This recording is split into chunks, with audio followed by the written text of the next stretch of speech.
हमारे और जरूर एक दिन हमारी जीत पक्की होगी।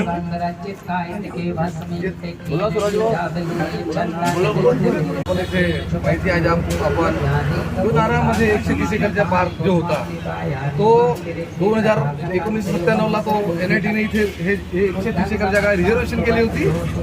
परंतु काही दिवसापासून असे लक्षात येत आहे की काही बिल्डर लॉबी ज्यांना फक्त जागा हवीहवीशी आहे त्यांनी ही जागा सोडवण्यासाठी प्रयत्न सुरू केले आहेत व त्यांनी कोर्टमध्ये सुद्धा याचिका दायर केली होती ती त्यांच्या फेवरमध्ये लागली होती। परंतु आमचे जे नागरिक जागरूक आहेत याच्यामध्ये विशेष एक प्रकारची आहे त्यांनी ती अपील केली व ती याचिका त्यांनी खारिज केली आहे।